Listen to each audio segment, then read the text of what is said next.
Imagine you're in this situation where you're expecting someone to bring you a very important message.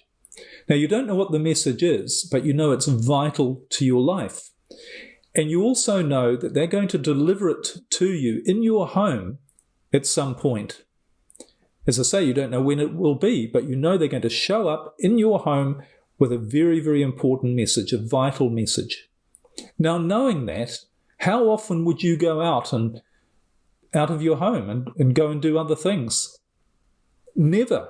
You're going to make sure you're always in your home, you're always there, and you're always waiting and looking out to see if there's that knock on the door with the person giving you that vital message.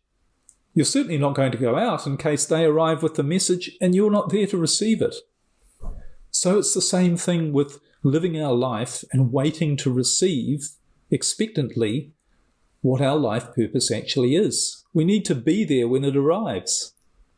So as often as you can, and this is a really good habit to try and develop, and again I've talked about this in previous episodes, but get into the habit of becoming aware of what you're thinking.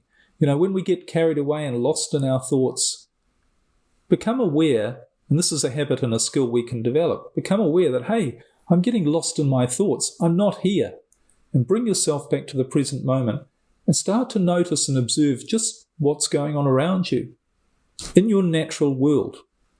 That's going to pull you back into the present moment. That's going to pull you in the place where you're ready to receive not only the message of your life purpose, but every other message and important insight and awareness that is there to help you move on with your life in a positive way.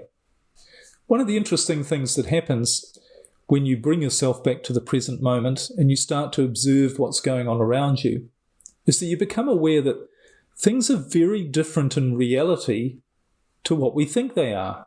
We have these ideas and thoughts of what's going on, but once we start observing the natural world around us, we develop this completely different sense of what's really going on. Try it. So keep yourself at home as much as possible while you're waiting for the messenger to arrive with your life purpose. And step number 4 is simply to take the next step that's in front of you without thinking.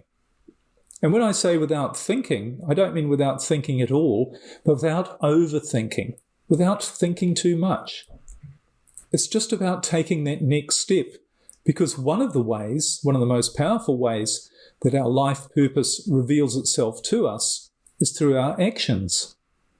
Because when you think about it, every time you take any action, and it doesn't matter how small the action, could be doing your teeth in the morning, could be opening your eyes, could be standing up, but every time you take an action, your life changes.